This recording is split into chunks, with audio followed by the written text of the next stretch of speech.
नमस्कार दोस्तों, आशा करता हूँ कि आप सब लोग बेहतर होंगे। दोस्तों एमपीजी के स्पेशल क्वेश्चन सीरीज का आज का हमारा ये सेकंड लेक्चर है, जिसमें हम बात करने वाले हैं एमपीजी के अगले 25 क्वेश्चंस को लेकर। तो शुरू करते हैं आज के इस लेक्चर को, जिसमें आपका पहला प्रश्न है, न्यूनतम जनघनत्व वाले जिले हैं।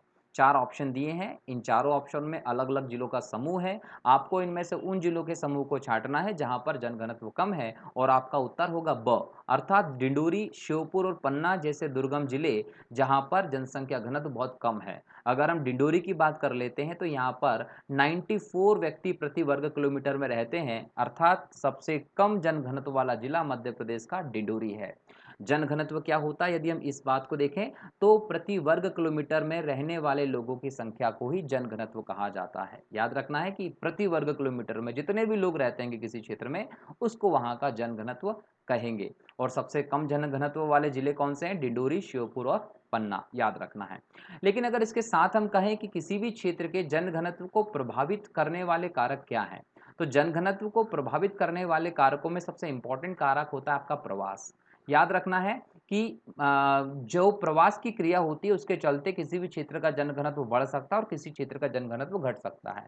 उदाहरण के लिए मान लीजिए एक क्षेत्र ए है और एक क्षेत्र बी है। जो क्षेत्र बी है, यहाँ पर विकास की संभावनाएँ जो हैं वो ज़्यादा हैं। यहाँ पर शिक्षा व्यवस्था अच्छी है, यहाँ पर भौतिक जो स्ट्रक्चर है, सड़क व्यवस्था वो सारा का सारा यहाँ पर बेहतर है। यहाँ पर स्वास्थ्य जो व्यवस्थाएँ वो अच्छी हैं, यहाँ पर रोज़गार की सुविधाएँ जो होती हैं वो भी बेहतर हैं। जब इतनी सारी चीज़ें बेहतर दिखेंगी तो यहाँ के लोगों का जीवन स्तर बेहतर होगा। लेकिन यदि ए वाले एरिया की बात करें जहाँ पर इन सभी चीज़ों की कमी होगी, तो ए से लोग बी की तरफ जाना शुरू कर देंगे और ए वाले क्षेत्र से लोग बी वाले क्षेत्र में बस जाएँगे, अर्थात ए से बी की तरफ लोगों ने प्रवास कर लिया है, जिसके कारण बी में तो लोगों का जो घनत्व है वो बढ़ जाएगा, लेकिन ए वाले एरिया में घनत्व कम हो जाएगा। तो ये प्रवास जो है वो घनत्व को बहुत बड़े लेवल पर परिवर्तित करता है। ठीक है, याद रखना है। क्वेश्चन नंबर 2 की बात करते हैं। आपका क्वेश्चन नंबर 2 कहता है कि जनगणना 2011 के अनुसार मध्य प्रदेश का लिंगानुपात कितना है? लिंगानुपात क्या होता है? तो याद रखें कि प्रति 1000 पुरुषों पर महिलाओं की संख्या कितनी है, तो उसे हम लिंगानुपात कहेंगे। और मध्य प्रदेश में 931 महिलाएं हैं प्रति 1000 पुरुषों पर। उत्तर स जो है वो आपका सही होगा, याद रखना है। लिंगानुपात किसे कहते हैं कि प्रति 1000 पुरुषों पर महिलाओं की संख्या लिंगानुपात कहलाती है और मध्य प्रदेश में प्रति 1000 पुरुषों पर 931 महिलाएं हैं। अगर लिंगानुपात की दृष्टि से हम श्रेष्ठ जिले की बात करते हैं मध्य प्रदेश में, तो बालाघाट जो है वहां पर लगभग 1000 महिलाएं हैं, 1000 पुरुषों पर 1021 महिलाएं हैं। ठीक है, अगर हम बात करें तो ये बालाघाट जो है वो सबसे ज्यादा लिंगानुपात वाला जिला है मध्य प्रदेश का। वहीं सबसे कम लिंगानुपात वाले जिले की हम बात करते हैं तो भिंड जो है वहां लिंगानुपात सबसे कम है, लगभग 837। मतलब 1000 पुरुषों पर 837 महिलाएं हैं भिंड में, ये याद रखना है। मध्य प्रदेश में अगर हम शिशु लिंगानुपात की बात कर दें तो शिशु लिंगानुपात मध्य प्रदेश में लगभग 918 है। याद रखिएगा कि मध्य प्रदेश में शिशु लिंगानुपात 918 होता है। ग्रामीण लिंगानुपात की यदि हम बात कर लेते हैं तो ग्रामीण लिंगानुपात मध्य प्रदेश में 936 है। याद रखें 936।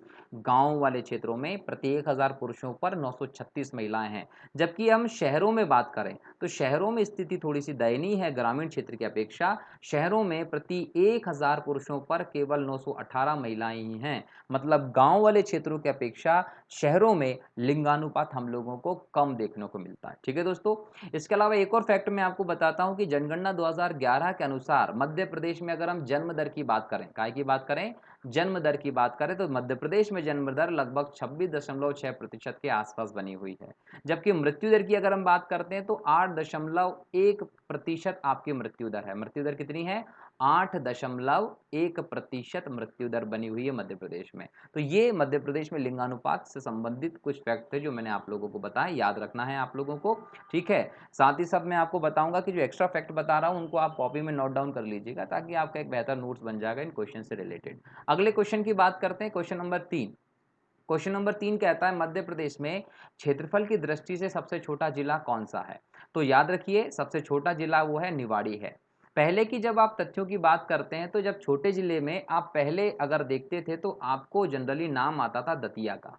पहले दतिया को छोटा जिला कहा जाता था, लेकिन जब निवाड़ी 2011 में बना 2018 में बना, तो निवाड़ी के बनने के बाद 2018 में निवाड़ी जिले के बनने के बाद अब ये सबसे छोटा जिला है। देखो समय समय पर क्या हो रहा है कि छोटे बड़े जिलों में अंतर आता है। जैसे कोई अगर नया जिला बन जाता है तो ये सारे फैक्ट आपको कहीं ना कहीं बोल सकते हैं कि बदलना पड़ते हैं। जैसे पहले आप दतिया की बात करते हैं कि दतिया जो है वो पहले छोटा जिला हुआ करता था। यहाँ पर एक बात ध्यान रखें कि जो दतिया है, दतिया का अगर क्षेत्रफल की हम बात करते हैं तो दतिया का क्षेत्रफल लगभग 2902 किलोमीटर स्क्वायर के आसपास है। ठीक है, तो दतिया पहले छोटा जिला हुआ करता था, लेकिन दतिया के बाद अगर हम देखें तो 2013 में क्या बन गया, आगर। तो जब आगर मालवा नया जिला बनता है, ठीक है, शाजापुर से अलग होके आगर मालवा जब 2013 में एक नया जिला बनता है तो ये छोटा जिला हो गया था, क्योंकि आगर का जो क्षेत्रफल था वो लगभग 2785 वर्ग किलोमीटर के आसपास है। ठीक है, तो ये छोटा हो गया। लेकिन 2018 में बन गया निवाड़ी नया जिला, तो जैसे ही निवाड़ी नया जिला बन जाता है तो निवाड़ी का जो क्षेत्रफल है वो लगभग 1170 किलोमीटर स्क्वायर के आसपास है। तो ये अब सबसे छोटा जिला हो गया। तो आपका वर्तमान में सबसे छोटा जिला अगर कोई है तो वो निवाड़ी है, जो टीकमगढ़ से अलग करके बनाया गया था 2018 में। ठीक है दोस्तों, तो याद रखिए। तो देखो ये जो चेंजेस होते हैं ना, ये चेंजेस की तरफ आपका ध्यान जाना चाहिए। यदि कोई नया जिला बनता है, किसी की सीमा में परिवर्तन हो, तो कुछ भी होता है, तो आपको ये सारे फैक्ट जो होते हैं इनको एक बार रीचेक करके सुधार करना जरूरी होता है। ठीक है, तो इस क्वेश्चन के हिसाब से हम देखें कि मध्य प्रदेश में क्षेत्रफल की दृष्टि से सबसे छोटा जिला कौन सा है, तो आप बताएंगे निवाड़ी है, क्योंकि वर्तमान में 1170 वर्ग किलोमीटर के साथ सबसे छोटा जिला यही है। ठीक है, नेक्स्ट प्रश्न की बात करते हैं। नेक्स्ट प्रश्न बोलता है कि मध्य प्रदेश के किस जिले में जनजातियों की संख्या का प्रतिशत सबसे अधिक है। देखो क्वेश्चन पढ़ते समय इन शब्दों पर ध्यान देना बहुत जरूरी है। क्या कहता है कि मध्य प्रदेश के किस जिले में जनजातियों की संख्या का प्रतिशत सबसे ज्यादा है, प्रतिशत की बात कर रहा है। ठीक है, तो प्रतिशत कहां है, अलीराजपुर में सबसे ज्यादा है। जनजातियों की जनसंख्या का सबसे ज्यादा प्रतिशत मध्य प्रदेश में अलीराजपुर में लगभग 89% के आसपास है। पूरे मध्य प्रदेश में यदि हम बात करते हैं तो लगभग 21.1% के आसपास है। मध्य प्रदेश के बाद यदि हम बात करें कि भाई ये अलीराजपुर में सबसे ज्यादा प्रतिशत है जनजातियों की संख्या का, तो सबसे कम भी कहीं ना कहीं होगा। तो आपसे अगर ये पूछ लिया जाता है कि मध्य प्रदेश में जनजातियों की सबसे कम प्रतिशत कहाँ है, तो आप बोलेंगे भिंड में। जो भिंड है यहाँ पर जनजातियों का 0.4% के आसपास ही रहता है, एसटी का, है ना। एसटी का सबसे कम प्रतिशत कहाँ है, तो भिंड में है। ये प्रतिशत की बात कर दी। लेकिन दूसरा आता है संख्या, जनजातियों की संख्या, लोगों की जनसंख्या के आधार पर अगर पूछता है तो आपको बताना है कि सबसे ज्यादा जो संख्या है वो धार में है। जनजातियों की सबसे ज्यादा संख्या कहाँ पर है, धार में है, और सबसे कम संख्या कहाँ पर है, भिंड में है। तो ये फैक्ट याद रखना है।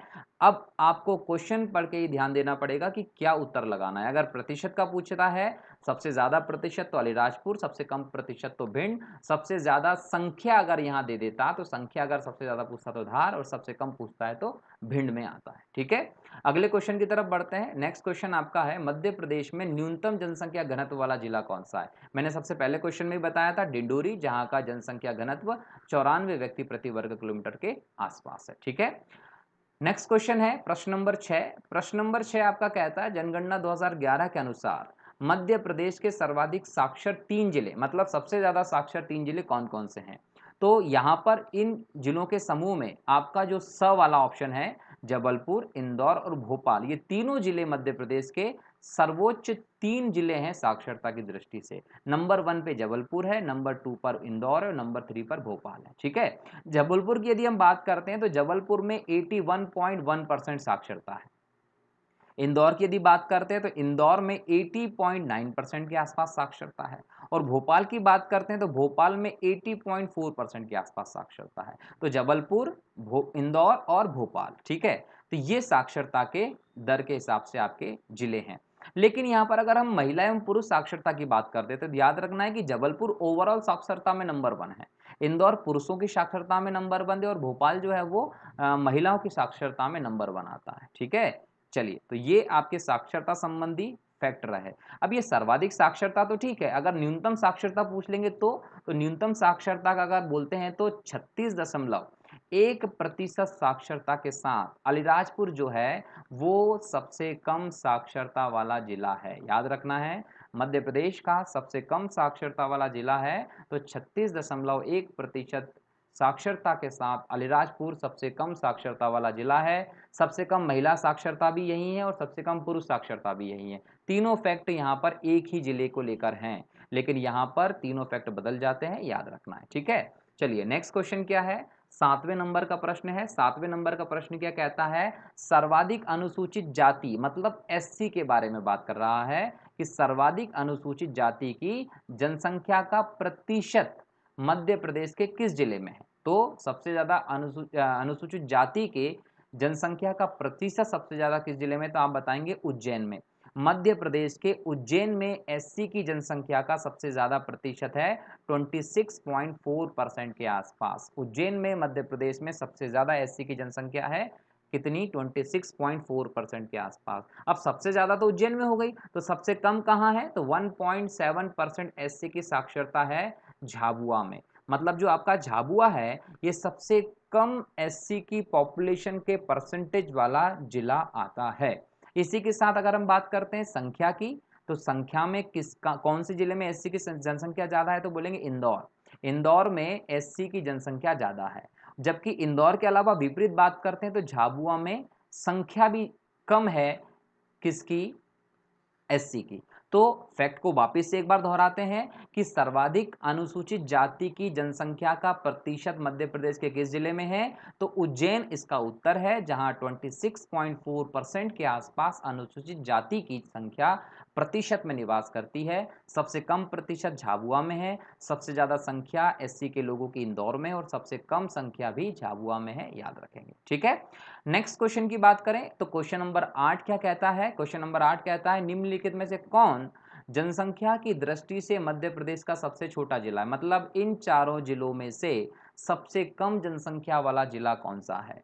कई सारे लोग सोचते होंगे हरदा, है ना। देखो हरदा जो है वो 2011 की जनगणना के अनुसार सबसे कम जनसंख्या वाला जिला है, बिल्कुल है कि 1998 में बना हरदा मध्य प्रदेश में सबसे कम जनसंख्या वाला जिला 2011 की जनगणना के अनुसार है, जहां की जनगणना 5.70 लाख के आसपास है। लेकिन दोस्तों वर्तमान में अगर आप बात कर लें, अगर क्वेश्चन में 2011 की जनगणना लिखा है तो आप हरदा लगा देंगे, लेकिन 2011 की जनगणना मेंशन नहीं है तो याद रखें उत्तर क्या होगा आपका, निवाड़ी। अगर इस प्रश्न के हिसाब से देखेंगे तो आप निवाड़ी लगाएंगे, क्योंकि निवाड़ी जो है वहां की जनसंख्या है लगभग इतनी।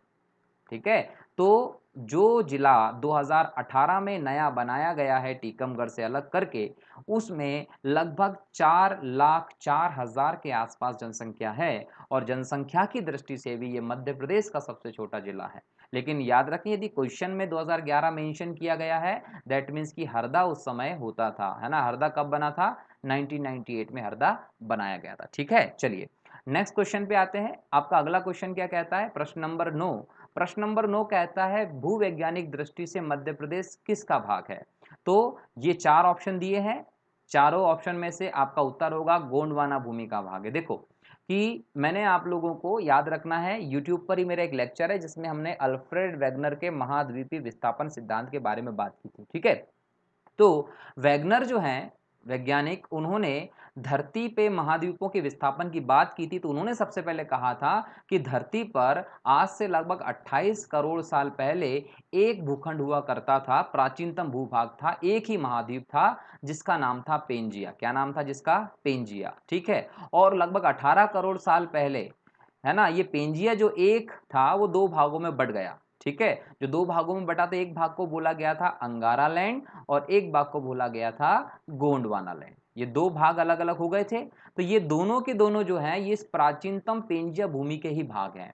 ठीक है, और बाद में अंगारा लैंड से टूटकर महाद्वीप बने और गोंडवाना लैंड से टूटकर भी महाद्वीप बने। अंगारा लैंड से टूटकर बनते हैं तीन महाद्वीप, यूरेशिया वाला, उत्तरी है ना, यूरेशिया का पूरा जो यूरोप और एशिया है, और आपका उत्तरी अमेरिका का जो क्षेत्र है वो इससे बने। जबकि आपके साउथ अमेरिका, अफ्रीका, अंटार्कटिका और ऑस्ट्रेलिया जैसे जो महाद्वीप है वो गोंडवाना लैंड से बने थे।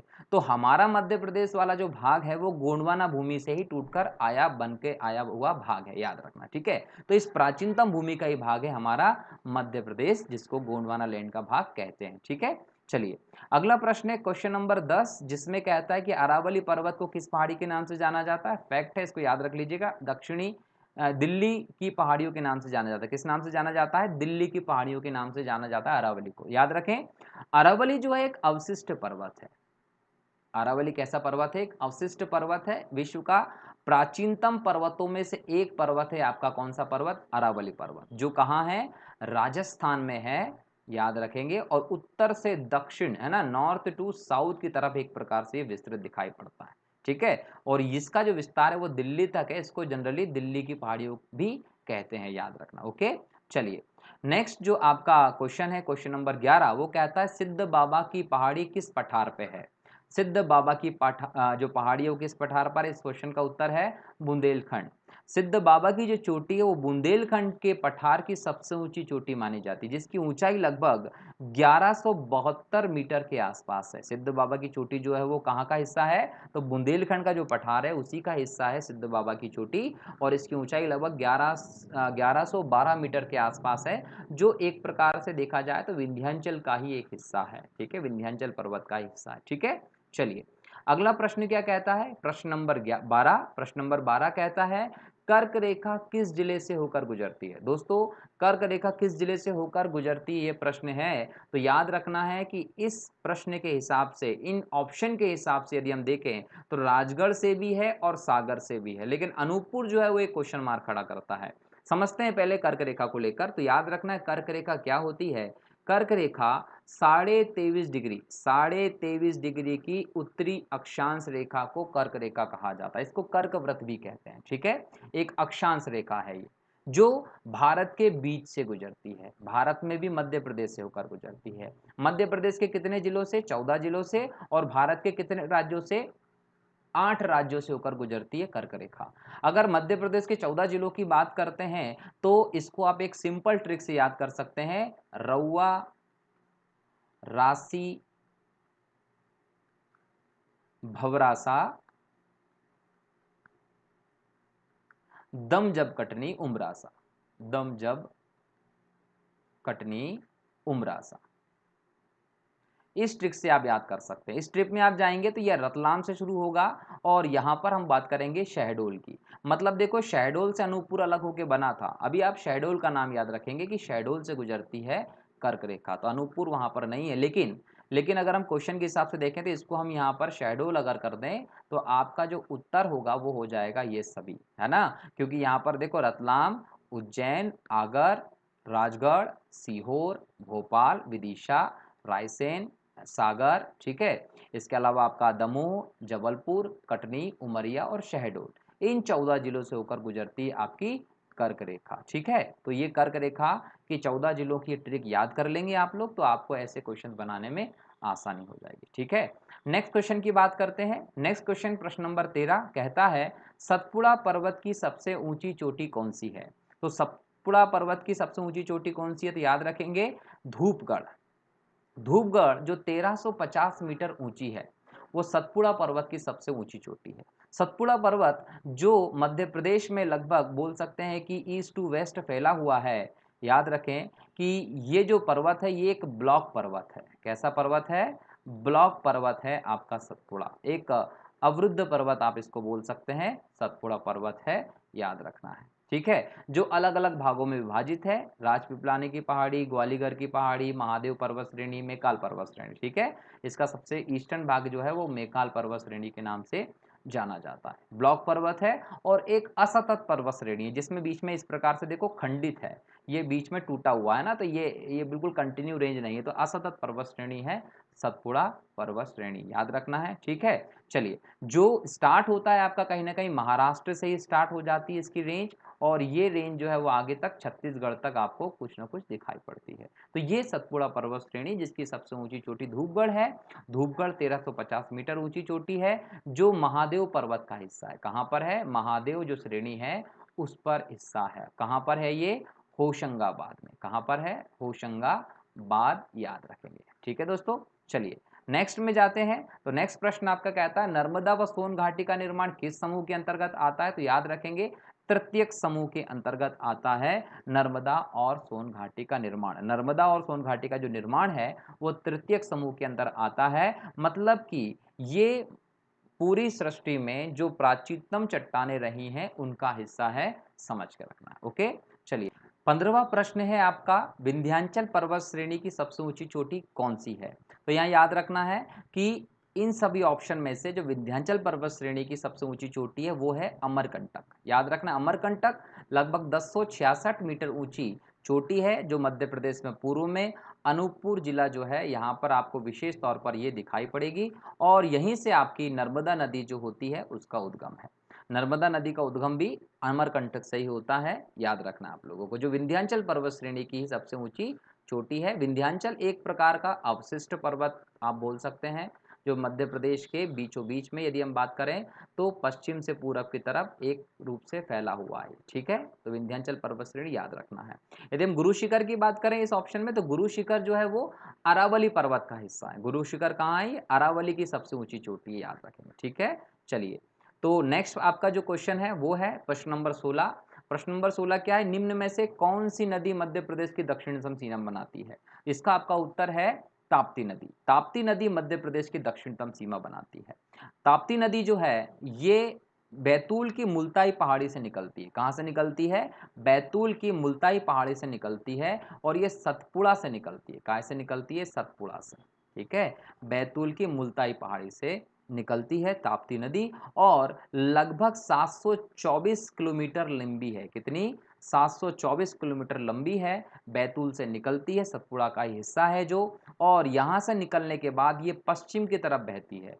पश्चिम की तरफ बहती और खंबात की खाड़ी में जाकर अरब सागर में गिरती है। कहाँ? अरब सागर में। ठीक है दोस्तों, और इसके मुहाने पर ये डेल्टा की जगह पर बनाती है एस्चुरी। याद रखना है, दो ही नदियां हैं प्रायद्वीप में, नर्मदा नदी और आपकी ताप्ती नदी, जिसकी हम बात करेंगे यहाँ पर, जो पूर्व से पश्चिम की तरफ बहती हैं और अपने मुहाने पर डेल्टा नहीं एस्चुरी बनाती हैं। ठीक है, चंबल नदी की यदि हम बात करते हैं तो चंबल नदी मध्य प्रदेश की एक बहुत महत्वपूर्ण नदी है। याद रखना, जिसे चर्मावती कहा जाता था पुराने समय में, प्राचीन काल में। और चंबल की यदि हम बात करते हैं तो 965 किलोमीटर इसकी लंबाई। कितनी? 965 किलोमीटर चंबल की कुल लंबाई है, जो निकलती है महू के जाना पाव से और बहती हुई जाती है और यूपी में, कहाँ? यूपी में जाकर ये यमुना में मिलती है। कौन सी नदी? चंबल नदी। ठीक है, जो रास्ते में एक बोल सकते हैं महाखड्डों का निर्माण करती है अपर्दन की क्रिया के चलते, जिसे हम लोग बीहड़ कहते हैं। क्या कहते हैं? बीहड़ कहते हैं, जो डाकुओं के रहने की प्रसिद्ध स्थान है चंबल घाटी के आसपास। नर्मदा नदी अमरकंटक से निकलती है, टोटल 1312 किलोमीटर लंबी है। याद रखना है, पूर्व से पश्चिम की तरफ बहती है और कहीं ना कहीं हम बोल सकते हैं कि जैसे ही जाती है तो खंबात की खाड़ी अरब सागर में गिरती है। खंबात की खाड़ी अरब सागर में इसका कहीं ना कहीं बोल सकते हैं मुहाना है। ठीक है, और माही नदी की हम बात करें तो माही नदी जो है ये धार से निकलती है। कहाँ से? धार से, और इसकी कुल लंबाई लगभग 583 किलोमीटर है। 583 किलोमीटर बहती हुई जाती है और गिरती कहाँ है? ये भी खंबात की खाड़ी में ही गिरती है। ठीक है दोस्तों, तो ये सभी नदियों के इंपॉर्टेंट चीजें हैं जो आपको ध्यान रखना है। नेक्स्ट प्रश्न आपका क्या कहता है उसको देखें। तो नेक्स्ट प्रश्न है, विंध्याचल पर्वत में से किस नदी का उद्गम नहीं होता है? विंध्याचल से किस नदी का उद्गम नहीं होता? अगर ये क्वेश्चन आता है तो याद रखेंगे कि जो ताप्ती नदी है ना, ये बैतूल के मुल्ताई पहाड़ी से निकलती है। तो बैतूल जो है वो सतपुड़ा क्षेत्र में आ जाता है दक्षिण में। बाकी ये सारी नदियां जो हैं वो ऊपर से निकलती हैं, तो ये तीनों नदियां नहीं होंगी। ताप्ती नदी जो है वो उसका उद्गम जो है वो सतपुड़ा से होता है, सतपुड़ा की ही पहाड़ियों से होता है, तो ताप्ती नदी इसमें नहीं आएगी। ठीक है, चलिए नेक्स्ट जो प्रश्न है वो आपका है, पृथ्वी की प्रथम कठोर चट्टान कौन से काल की मानी जाती है? तो याद रखेंगे, आद्य महाकल्प जो है उस समय की पृथ्वी की कठोरतम चट्टानें मानी जाती हैं। ठीक है दोस्तों, नेक्स्ट है, मैकाल अमरकंटक श्रेणी का निर्माण हुआ था। मैकाल अमरकंटक श्रेणी में बलुआ पत्थर भी है, अवसादी चट्टानें भी और क्वार्टजाइट भी, मतलब इसमें सभी प्रकार की संरचनाएं आपको देखने को मिलती हैं, याद रखना। ओके, नेक्स्ट है, चंबल घाटी प्रदेश के किस भौतिक विभाग में स्थित है? तो चंबल घाटी जो है वो प्रदेश के किस भौतिक विभाग में? तो आप याद रखेंगे मध्य भारत के पठारी इलाके में है। यहीं पर चंबल नदी बहुत बड़े पैमाने पर मिट्टी का अपरदन करती है। ठीक है, और यहीं से मिट्टी बहाकर ले जाती है चंबल नदी, और उसके कारण यहाँ पर बन जाते हैं खड्ड जो एक प्रकार का घाटी का इलाका है जिसको चंबल घाटी कहा जाता है, और ये दस्यू डाकुओं के रहने की बहुत प्रसिद्ध जगह रही है। यहाँ पर डाकुओं का गढ़ रहा था एक समय में, याद रखना है। और मृदा अपरदन की समस्या से सबसे ज्यादा ग्रसित भाग भी अगर कोई है मध्य प्रदेश का तो यही क्षेत्र आता है। ठीक है, नेक्स्ट क्वेश्चन है, प्रदेश की सबसे ऊंची चोटी धूपगढ़ स्थित है। तो प्रदेश की सबसे ऊंची चोटी धूपगढ़ कहाँ है? तो याद रखना है, प्रदेश की सबसे ऊंची चोटी धूपगढ़ जो है वो महादेव पहाड़ियों में है, जिसकी ऊंचाई लगभग 1350 मीटर के आसपास है, याद रखना है। और यही यदि बात करें तो ये होशंगाबाद है। ठीक है, ये याद रखिएगा। क्लियर? चलिए नेक्स्ट बात करते हैं। तो मध्य प्रदेश का एकमात्र हिल स्टेशन पचमढ़ी कहाँ है? मध्य प्रदेश का एकमात्र हिल स्टेशन पचमढ़ी महादेव पहाड़ियों में है, जहां पर धूपगढ़ है ना, होशंगाबाद में है पचमढ़ी। इसको मध्य प्रदेश को याद रखेंगे कि ये कहीं कहीं एक पर्यटन स्थल है, प्रसिद्ध स्थल है, पर्वतों की रानी कहा जाता है। मध्य प्रदेश में लोग छुट्टियां बनाने के लिए ग्रीष्म ऋतु में जाते हैं, तो ये प्रदेश की ग्रीष्मकालीन राजधानी भी बोली जा सकती है, याद रखना है। ठीक है, तो ग्रीष्मकालीन राजधानी भी है जहां पर गर्मियों के समय में लोग मोस्टली जाते हैं। एक स्वास्थ्यवर्धक स्थल है मध्य प्रदेश का, क्या है? स्वास्थ्यवर्धक स्थल है पचमढ़ी, दर्शनीय स्थल है, एक टूरिस्ट प्लेस है, जहां पर सतपुड़ा नेशनल पार्क इसी के पास में। कौन सा? सतपुड़ा जो नेशनल पार्क है वो भी यहीं पर स्थित है, याद रखना। ओके, जो महादेव पर्वत श्रेणी का हिस्सा है। नेक्स्ट प्रश्न है आपका प्रश्न नंबर 23, कहता है कि किस पठार की सर्वोच्च चोटी सिद्ध बाबा की पहाड़ी है? मैंने पहले भी इस पर डिस्कस किया हुआ। बुंदेलखंड के पठार की सबसे ऊंची चोटी है सिद्ध बाबा की चोटी, 1172 मीटर के आसपास इसकी ऊंचाई। ओके, चलिए नेक्स्ट पे जाते हैं। तो बालाघाट जिले में पाई जाने वाली धारवाड़ शेल समूह को किस सीरीज के नाम से जानते हैं? तो इसका उत्तर होता है चिल्पी सीरीज। ओके दोस्तों, और नेक्स्ट प्रश्न है लास्ट 25वां प्रश्न आज के इस लेक्चर का, जिसमें कहा गया है कि मध्य प्रदेश की सीमा 5 राज्यों से लगती है, इनमें से कौन कौन से राज्य से सीमा नहीं लगती है? तो याद रखिएगा, मध्य प्रदेश की सीमा पूर्व में छत्तीसगढ़ से लगती है, दक्षिण में महाराष्ट्र से लगती है, उत्तर पश्चिम में राजस्थान से लगती है, और उत्तर में यूपी से लगती है, और पश्चिम में गुजरात से लगती है। नहीं लगती तो किससे नहीं लगती? झारखंड से मध्य प्रदेश की सीमा नहीं लगती है। ठीक है, तो आज के ये 25 क्वेश्चंस की पूरी सीरीज थी। उम्मीद करता हूं कि आपको ये क्वेश्चंस अच्छे लग रहे होंगे, समझ में आ रहे होंगे। ऐसे ही बने रहिए इस प्रकार के इस लेक्चर सीरीज से, ताकि आगे भी आप डेली 25 क्वेश्चंस तैयार करते रहें। जैसे ही थोड़ा सा हमें आदत होगी, हम इन क्वेश्चंस की संख्या को और बढ़ा देंगे, 50 कर देंगे, ताकि आप लोगों को किसी भी तरह की परीक्षा में मध्य प्रदेश में, भले वो व्यापम हो या पीएससी का प्रीलिम्स हो, किसी भी लेवल पर एमपी जीके से संबंधित प्रश्न आपके बिल्कुल भी गलत ना जाए। ठीक है दोस्तों, बहुत बहुत शुक्रिया, थैंक यू वेरी मच। जय हिंद, जय भारत, वंदे मातरम।